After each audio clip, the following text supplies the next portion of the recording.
In southern Spain, in the heart of Andalusia, stands an extraordinary treasure, the fortress of Alhambra. Built more than 800 years ago by the Nasrids, it stretches the length of 14 soccer fields. Behind its huge ramparts, Alhambra conceals incredible architectural achievements. Sumptuous palaces, patios embellished with fountains, and triumphant feats of decorative artistry.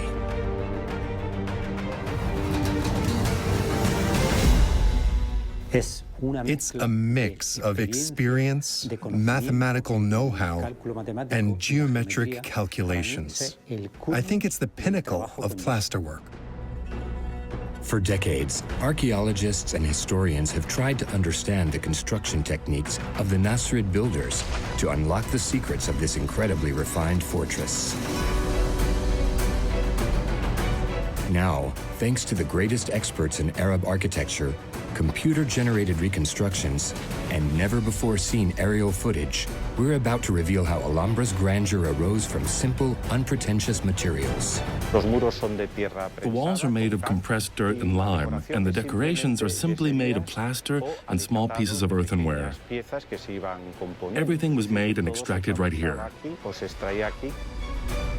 Witness how the designers integrated the impressive ramparts into the territory's vast defensive system. Those are massive, strong walls. They say strength. They say this is where power resides, right? Discover the brilliant hydraulic network and the Nasrids' inventive mechanisms for supplying the city's water. It's still one of the most ingenious hydraulic water systems we've ever discovered in Andalusia.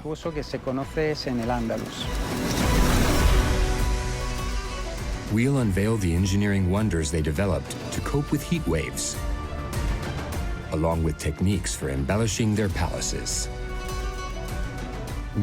They left nothing to chance. Everything was planned, and they sought absolute perfection. This is the story of Alhambra and the Nasrid builders, who raised Arab architecture to the ranks of an art form by building a one-of-a-kind palatial city.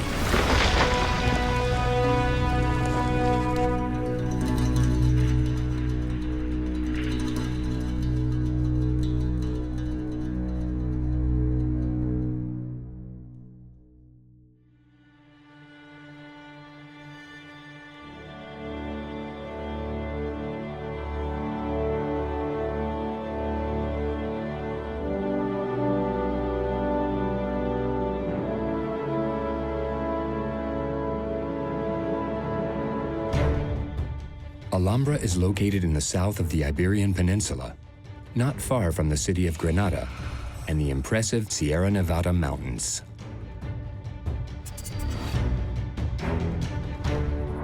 The fortress is east of the city, perched atop the huge Sabica Plateau at nearly 800 meters in altitude.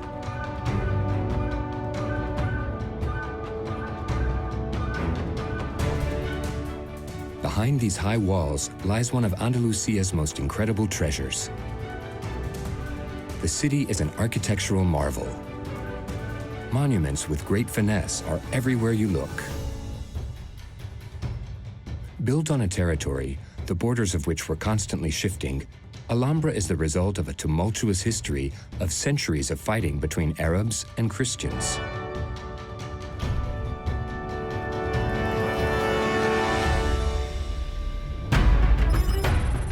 Around 1000 AD, the Iberian Peninsula was predominantly composed of Islamic principalities.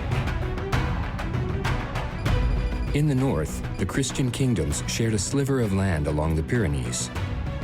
The Arab domination was soon threatened by the Christians, who launched a campaign to reconquer the area and captured lands one by one over the next 2 centuries.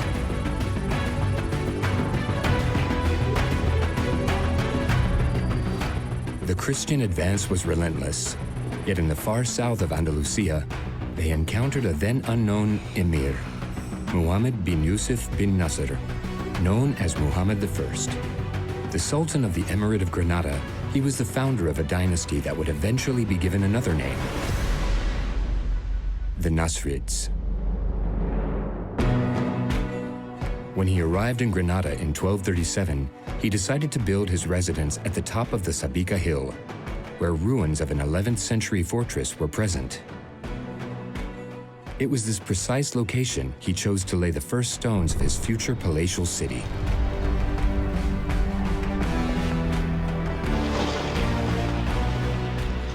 The Alcazaba fortress was composed of high towers and an inner medina.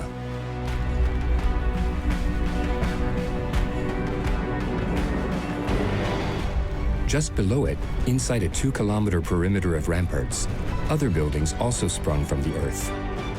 It was the beginning of what would soon be known as Alhambra. In Arabic, Alhambra means the red one, and we know that the founder of the Nasrid dynasty, Muhammad I, was nicknamed Almar, which means the red one. It's a tradition in Islamic architecture to name a place after its founder, but in the feminine form. The feminine of the red one is La Alhambra. The Medina contained stones and artisan workshops. It was the beating heart of the Red Fortress, which at first was home to a few hundred people. Houses, places of worship, and gardens sprang up all around it.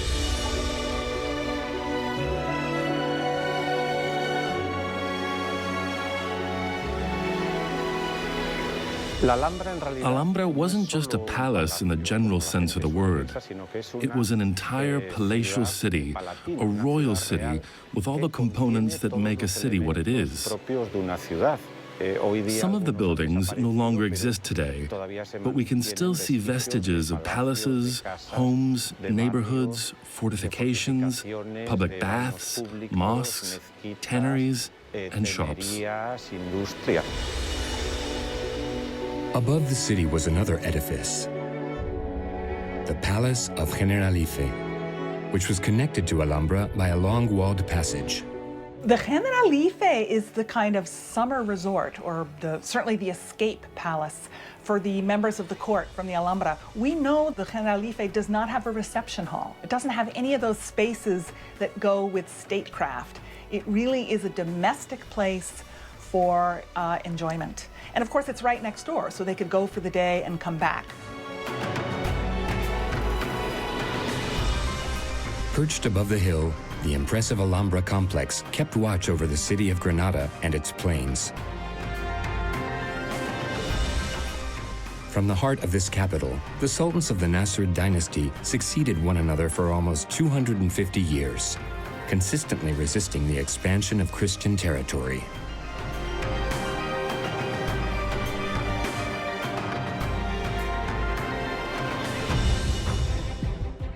After Muhammad I, his successors continued to shape Alhambra, each one adding their own architectural and artistic touch to the complex.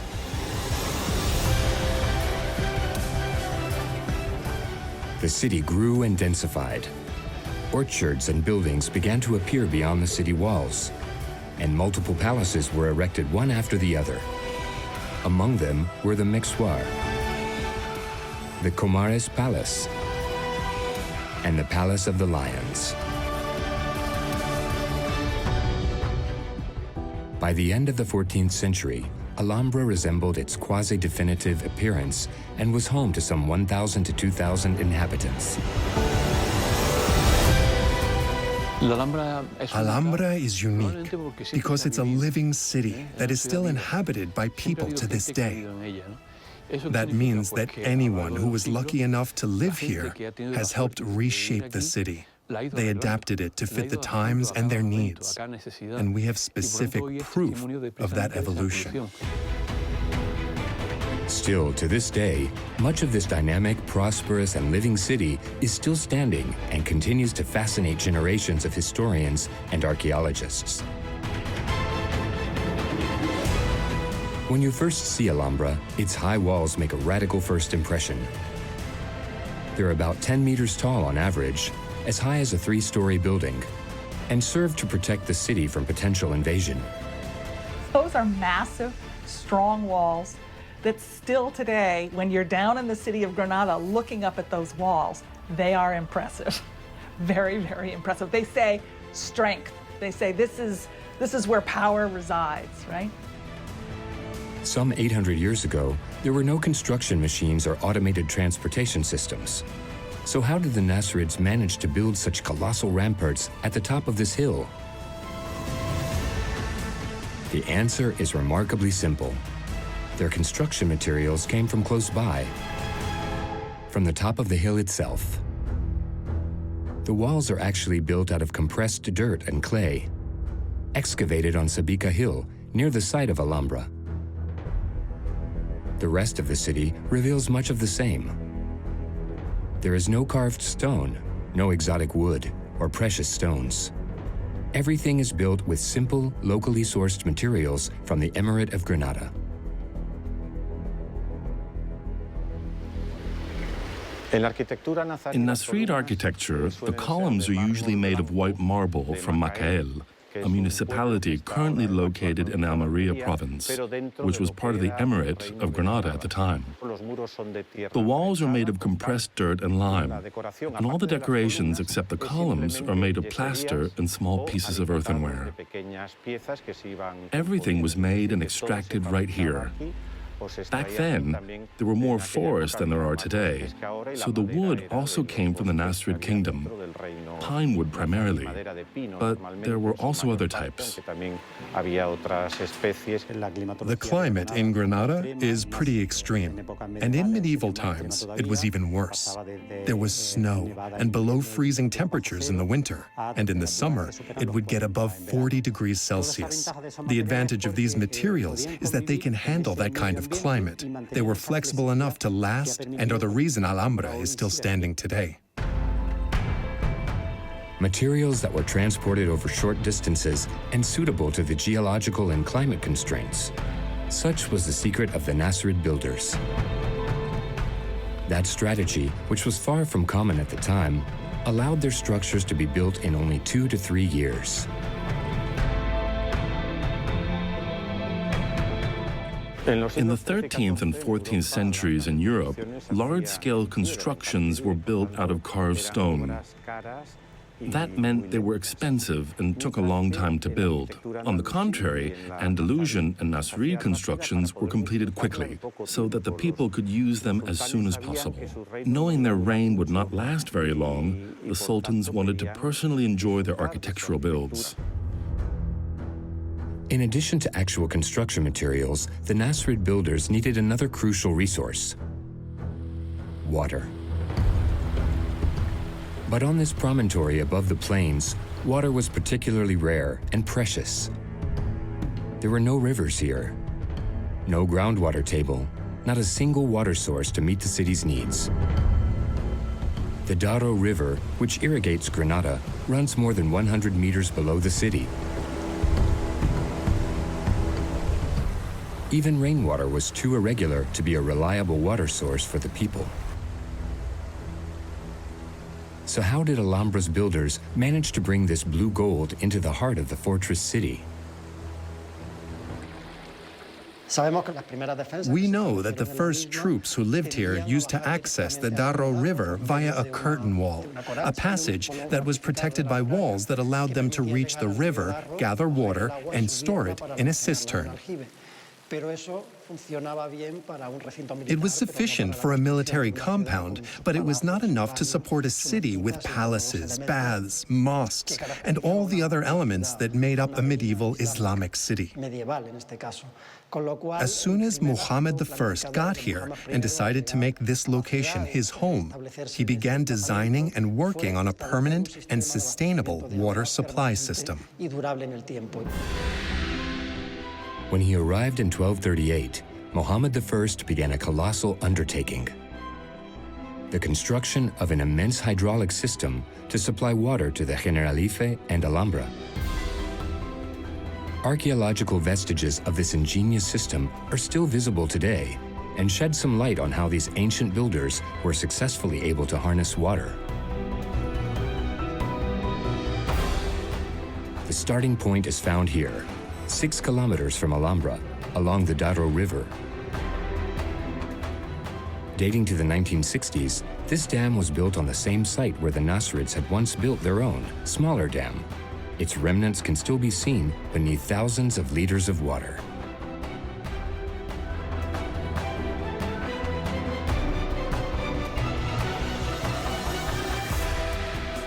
From here, an immense canal deviated part of the Darro River's course, channeling it down a gentle slope to Alhambra.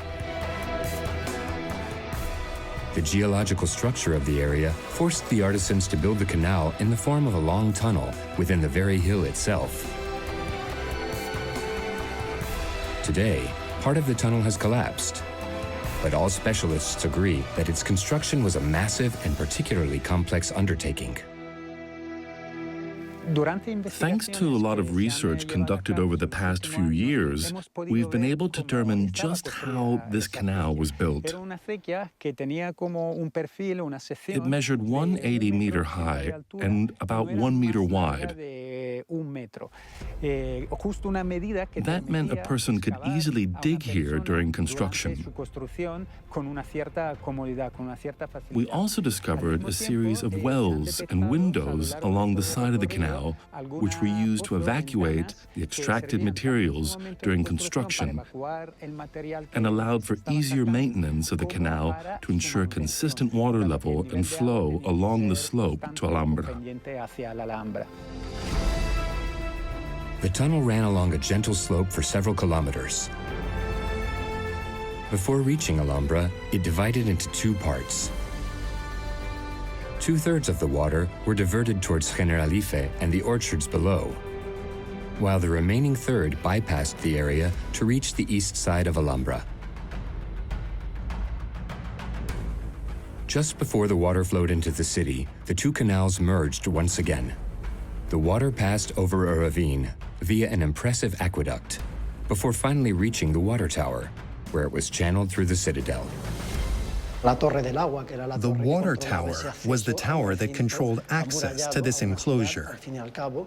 It was the starting point for a series of offshoots and diversions that channeled the water towards all of the cisterns located within the citadel, the reservoirs for the main residences and palaces, and the baths, which were used for both public hygiene purposes and rituals before entering any of the mosques. Inside the citadel, numerous remnants of this incredible water system are still visible today. Water, the source of life, was central to all local construction.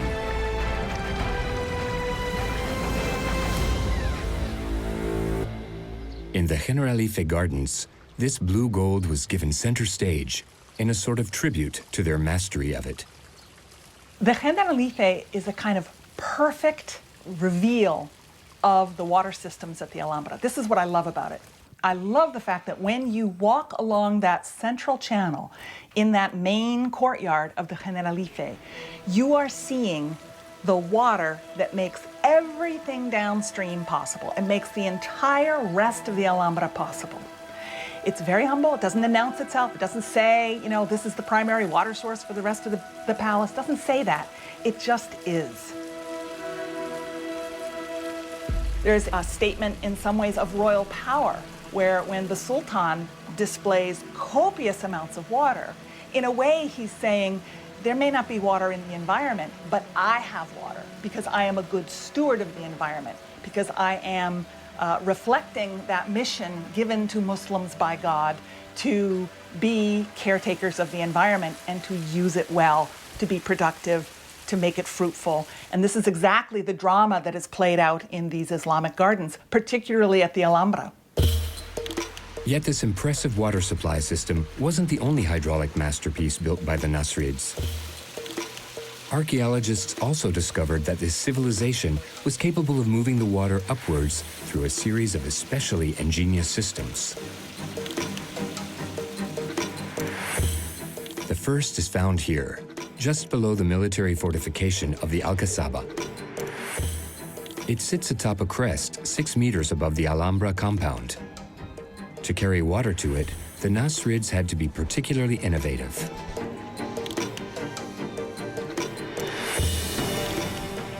On the far end of Alhambra's internal system is a canal that constantly carried water to a first reservoir. It was directly connected to a second reservoir below it. As the water poured, it created a whirlpool effect that trapped air. In the second reservoir, the water and air were under pressure and were evacuated along two possible pathways. One ran downwards to regulate the pressure, and the second ran upwards towards an exit. Both exit points had a very narrow diameter. That resulted in the second reservoir having enough pressure to push the water 6 meters up, the equivalent of traveling up to the second floor of a building from street level. This system, which is known today as a water hammer, required very precise regulation of the water pressure within each reservoir. Some 800 years ago, the Nasrids may have been the only ones who mastered this technique. So far, we haven't discovered any other Iberian Peninsula civilization who used this technique. In the Middle Ages, given the technologies, materials, and their possible implementation at the time, it must have been incredibly difficult to build and maintain such a system. It was something really unique to Alhambra, to the extent that even in the 18th century, people still considered Alhambra a true marvel. Their system functioned, and it successfully carried impressive quantities of water up to the Alcazaba, but we didn't really know how it worked. A bit farther away, west of the city, another site reveals the genius of the Nasrid engineers. Here, near the Royal Canal, are the remains of what specialists call a double canal. Branching off the Royal Canal, archaeologists discovered a 125-meter-long conduit dug within the mountainside. At its far end is a reservoir topped with a vertical well that's 63 meters high, the equivalent of a 20-story tower. There, the water was carried upwards by something called a noria, a serrated wheel powered by animals to raise water-filled buckets that are tied to a rope. But that's not all. This water was mixed with water from another canal and then sent to yet another reservoir. From there, another conduit pierced the mountain and joined a second well that was 60 meters deep. A second noria then raised the water again until it finally reached the top of Sabika Hill. As a result, the water in the Royal Canal travels 346 meters, the length of 7 Olympic-sized swimming pools, before finally being collected 125 meters higher and distributed to the buildings and gardens. The system is a true technical feat that continues to impress specialists even today. The system for raising water using norias was very typical of Islamic Andalusia. But in this case, what's truly remarkable is the size of the wheel. It's over 60 meters high, which means that from a technical level, it was very difficult to get it going. But you can see the result. The wells are there. To this day, this double noria system is still one of the most ingenious hydraulic systems for carrying water upwards that we've ever discovered in Andalusia. After having mastered this blue gold, the Nasrids had to face another challenge: successfully protecting their capital from enemy kingdoms. On their own, the high walls were not enough to do the trick. The locals also needed to anticipate potential attacks in order to defend themselves. To do so, the builders constructed towers along the ramparts. They built 29 in total.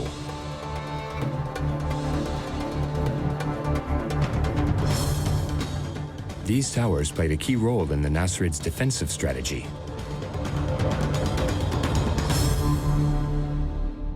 We know that towers were used for defense in medieval times because they were built on the upper parts of the mountain and could be used to survey the vast territory below. They used signal mirrors to reflect light and smoke signals to communicate and relay information between the many towers.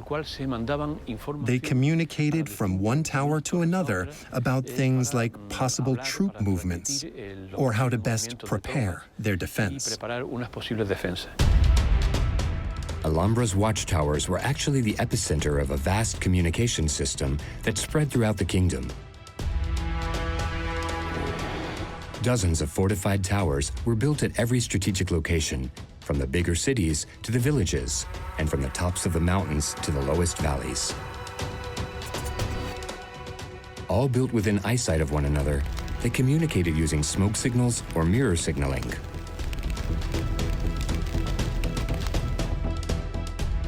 In this way, information about enemy troops detected at the extremities of the kingdom could be relayed from one tower to another until it reached Alhambra.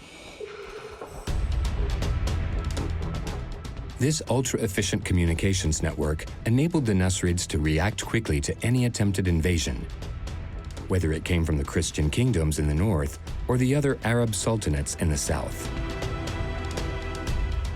Behind its large walls, the Alhambra citadel was well protected from any outside threat, which meant the Nasrid architects could focus on doing what they did best.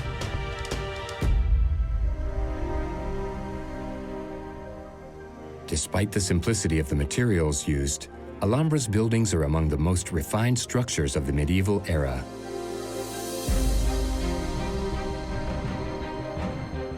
These spectacular palaces have dazzled visitors for decades.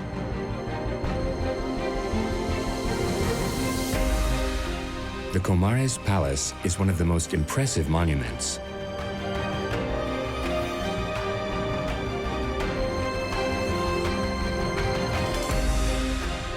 Designed according to Muslim architectural principles, it's built around a large courtyard that runs on a north-south axis. The patio is the center of domestic life in both Mediterranean and Islamic architecture. This is even more pronounced in Islamic architecture, as women are expected to remain at home in full privacy, protected from outside influences. Domestic life thus revolves around the courtyard, which has no windows or doors leading to the exterior of the structure. It's also where the decorations were the most elaborate, since it's where the inhabitants would spend most of their time. The courtyard is surrounded by reception rooms, which are connected by long hallways.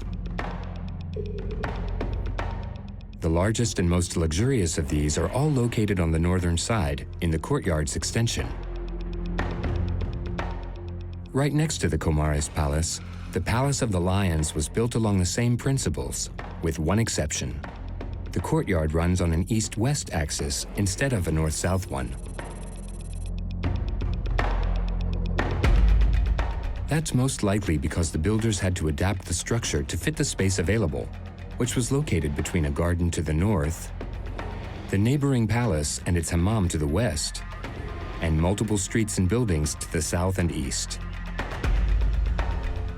To compensate for the imbalance, the most important reception rooms in the Palace of the Lions still run from north to south. This rigorous architecture is complemented by a strong appreciation for geometry. The columns, archways, windows, fountains, and even the small channels built for water circulation within the Nasrid palaces are all perfectly symmetrical. The Nasrids, like many Islamic dynasties, appreciated geometry. They also loved symmetry. So very rarely do we see a space that is visibly asymmetrical. So there's a kind of overarching rectilinearity that characterizes Islamic art, and we see it absolutely in the Nasrids. The layout of the palace, even where palaces, different palaces within the Alhambra are positioned together, they're positioned in such a way that they don't interrupt these very clear north-south, east-west axes. the symmetry of the Nasrid palaces is further enhanced by incredible decorations. Geometric forms are everywhere.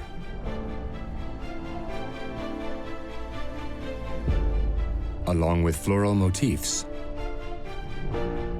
and inscriptions of passages from the Quran. When they set out to decorate a space, the ornaments completely took over. Back in the time of the Nasrids, when a room was finally completed, that meant it was decorated from top to bottom. The floors were covered in fabric, ceramics, or earthenware. The walls featured decorative earthenware panels of various colors. And finally, the plaster and ceilings were bedecked with wood and muqarnas. Everything was profusely decorated. Decoration really comes to the fore with the Nasrids. It is probably the hallmark of their architecture. It's not there simply to be pretty, simply to be beautiful. It's actually doing something, which is to seduce our eyes and get us to stop thinking rationally. As if that were not enough, all of the decorations were affected by how they filtered light.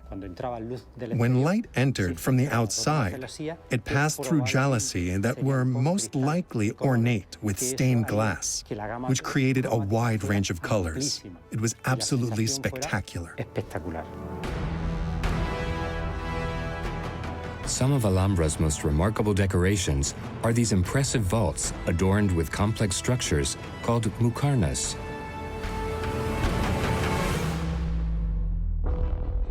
The muqarnas' downward extending honeycomb structures are reminiscent of stalactites and are characteristic of Islamic architecture.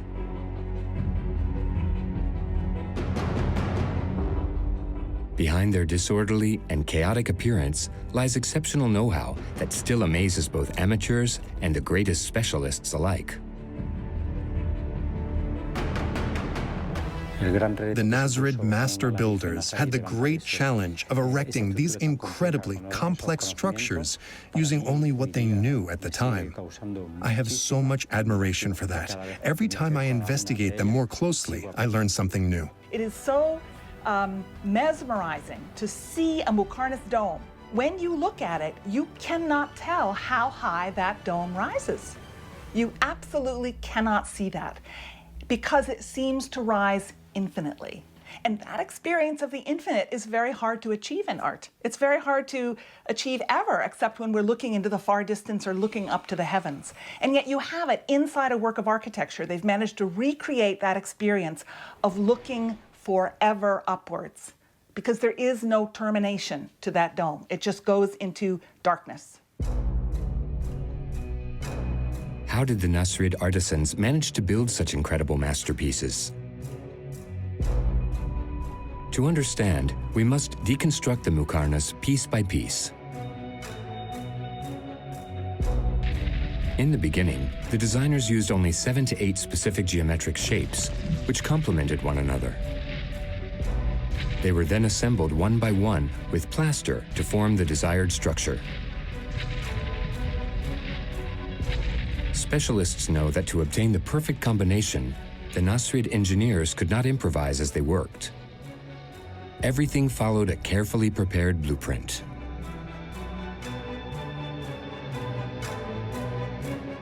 The only way that you could possibly piece together a three-dimensional puzzle of that complexity is if you have a 3D geometrical schema in your mind and possibly written down.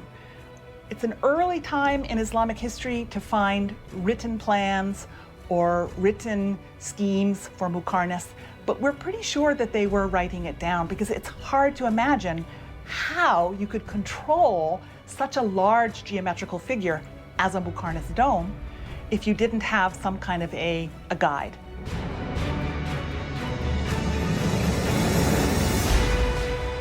But in addition to their design that required absolute precision, the muqarnas often had to be installed more than 10 meters above the ground.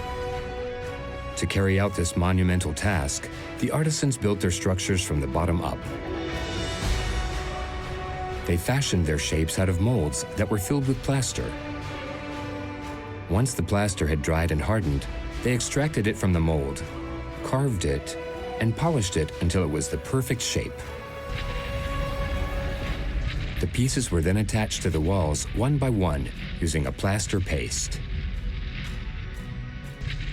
Going from the outer contour of the column, the artisans progressed slowly until they reached the ceiling. It was a titanic undertaking that required great precision and a unique savoir-faire. It took a mix of experience and familiarity with geometric calculations to get all of that to remain suspended on its own at such heights. I think it represents the pinnacle of plasterwork. Not every lead artisan was capable of creating murcanas, vaults. As one's gaze shifts from the muqarnas' ceilings, another type of artistic and mathematical wonder catches the eye. Impressive ceramic combinations decorate the floors, walls, and even some ceilings. Tens of thousands of small earthenware tiles in various colors form geometric shapes and patterns that stretch on infinitely.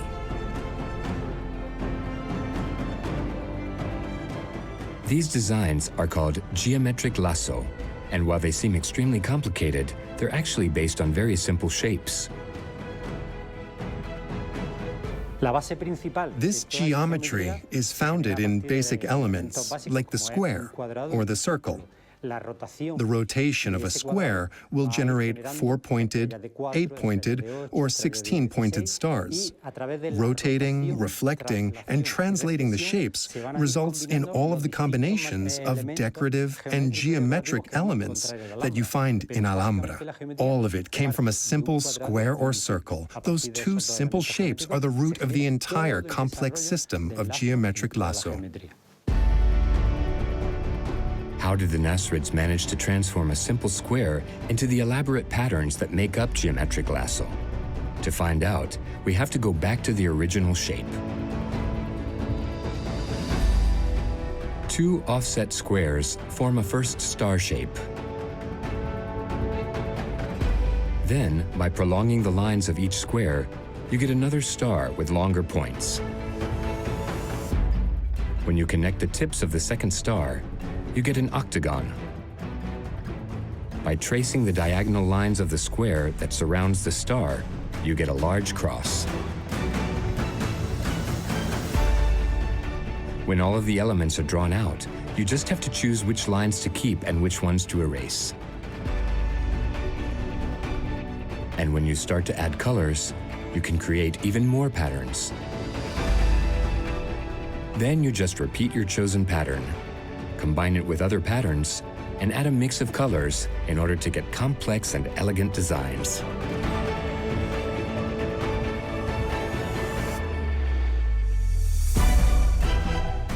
In Alhambra's palaces, geometry plays a role in even the smallest details. What fascinates me is the way that the Alhambra reveals a larger Islamic interest in mathematics and geometry. Because we forget that in the very beginning, one of the most important things in the Islamic world was to determine the correct time for prayer, which required a reading of the stars and the sun and the moon, and also map making, because they were traveling across the world, across certainly the Islamic world, in order to perform the pilgrimage and in order to conduct trade. So you have this early interest in geometry that is driven really by religious reasons, but it starts to permeate the culture so that it becomes something that everyone is interested in, and it becomes a kind of art form. Thanks to this skillful combination of math and art, the Nasrids transformed Alhambra into a real architectural treasure.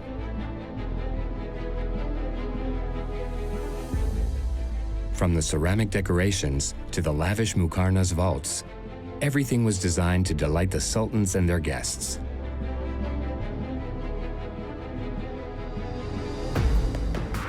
But the structures also needed to be comfortable. And in this region, where summers can be suffocatingly hot, finding ways to stay cool was essential. Scientists have discovered that many of the buildings were equipped with a natural cooling system that was also reversible.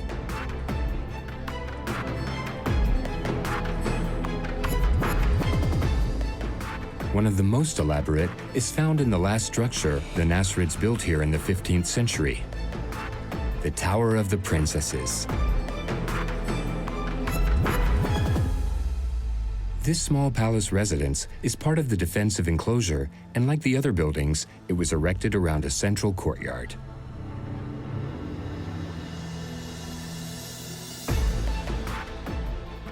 What's special about this building is that it regroups all the temperature regulating strategies found in the other structures.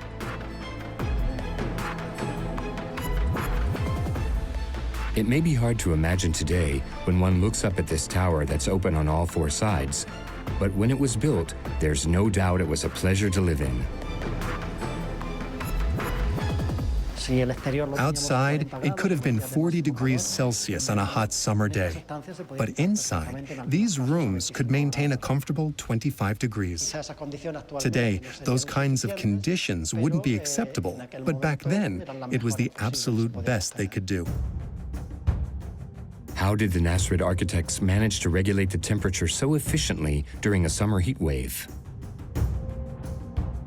Their secret lies in the structure's design, which was thoughtfully conceived to limit heat gain. Like the other structures in Alhambra, the most important rooms in the Tower of the Princesses were on the north side, away from the summer sun. In addition, the unbaked clay walls were considerably thick. As a result, the external heat would take a long time to penetrate the structure. The cool of the morning would thus last into the early afternoon, right when the thermometer would begin to climb.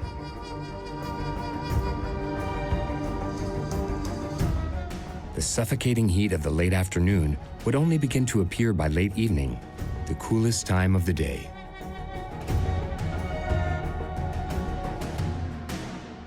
Another key feature that helped regulate the temperature and light was the smallness of the openings. Many of these buildings feature windows that limit the amount of heat that's exchanged with the outside. During the day, they could be closed with jalousie or other elements that acted as an initial filter for the light and the outside heat. This enabled them to somewhat control the indoor temperature and the amount of light they allowed to come inside, which helped keep the rooms cool when necessary. They could also open the windows if they wanted the opposite effect.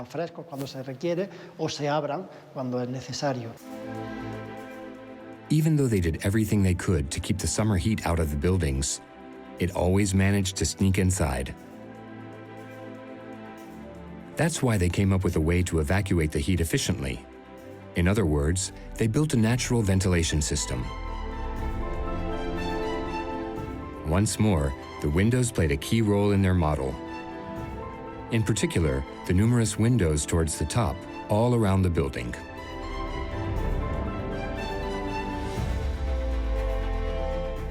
Hot air, which is lighter than cold air, tends to rise. Therefore, it could escape via these openings in the upper part of the room. This is known as a chimney effect. This ventilation was accentuated by another central element in every building in Alhambra: water. Given the heat, this water would evaporate and cool the atmospheric air. It generated a current of fresh air, which would diffuse in the lower parts of the building. That pushed the warmer air upwards, where it would be evacuated more efficiently. All of the reception buildings in Alhambra thus included a refreshing basin, and often also had fountains and small channels. The fresh streaming water helped contribute to the natural cooling of the room even more efficiently.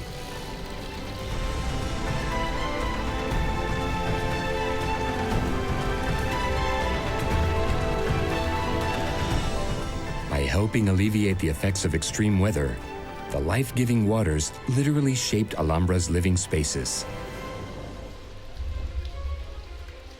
Water played a central role in the layout of every building. It was valued, glorified, honored, and treated as one of the citadel's most precious assets.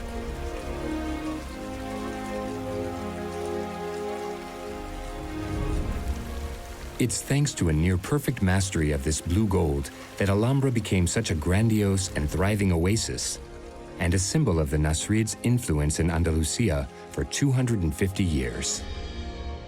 Built in the 15th century, when the palatial city was in its prime, the kingdom's power began to wane under pressure from the Catholics, who grew stronger by the day. At that time, the Emirate of Granada had long been the last Muslim stronghold in the Iberian Peninsula. Their opponents were two highly powerful Catholic kingdoms, the kingdoms of Castile and Aragon. In 1492, in the final battle, the Catholics triumphed over the Nasrids. Granada and Alhambra fell into their hands. Back then, the conquerors usually destroyed all of the temples and palaces of the vanquished people. But the Christian kings were absolutely enthralled by the beauty of Alhambra.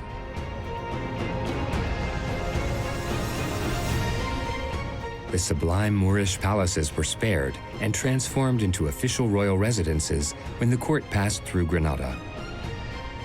Even so, the Catholic rulers left their mark on the citadel to establish their domination. Some structures were destroyed, and new ones were built in their place. The Catholic kings converted Alhambra into a royal residence. They gave certain spaces to the inhabitants and, based on what we know today, populated the city primarily with soldiers, transforming what was once a Muslim city into a Christian city. In 1527, Holy Roman Emperor Charles V ordered the construction of what is still the most significant Catholic structure in the citadel. A massive palace directly adjacent to the Nasrids.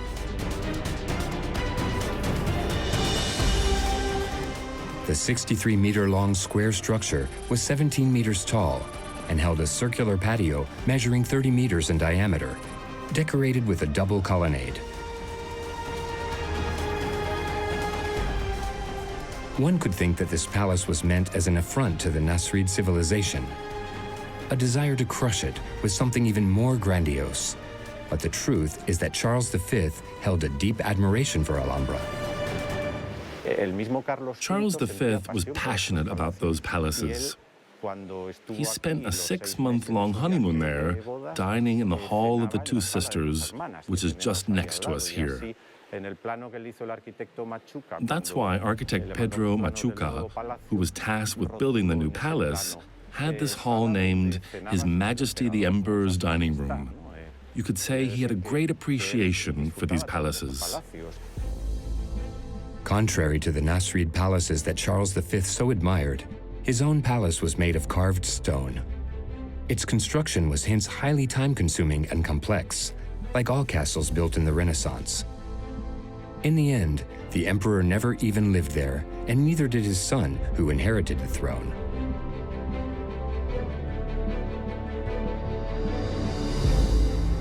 A century after the start of its construction, work ceased in 1637, and the building was left without a roof.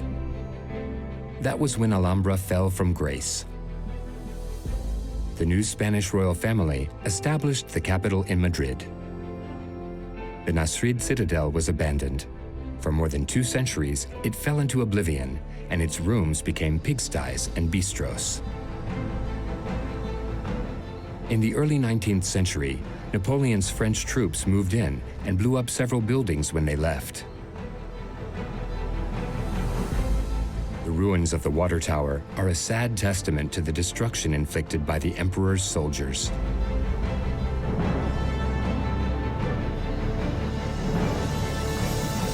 It was only in the middle of the 19th century that Alhambra was rediscovered by its romantics.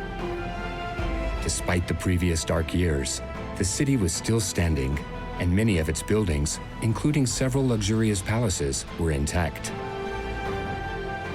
The palace of Charles V was finally given a roof, and ever since, generations of specialists have worked to preserve and study Alhambra, It's a treasure of Arab Andalusian architecture and a precious example of the know-how of the Nasrid architects, engineers, and artisans who built it. This is an era that does not have the steam engine. It does not have electricity. This is all manual labor. And also the use of, machines like ropes and pulleys and that kind of thing.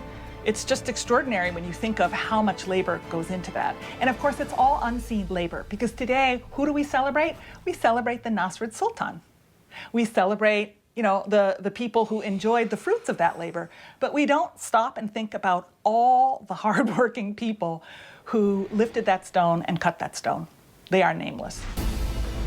But we see them. We see them when we look at the walls, because that's their work, that's their legacy.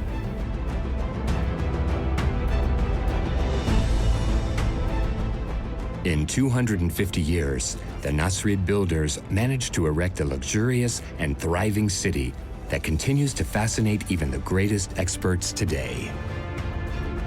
I think Alhambra is something truly unique in this world, something that surprised even its own builders.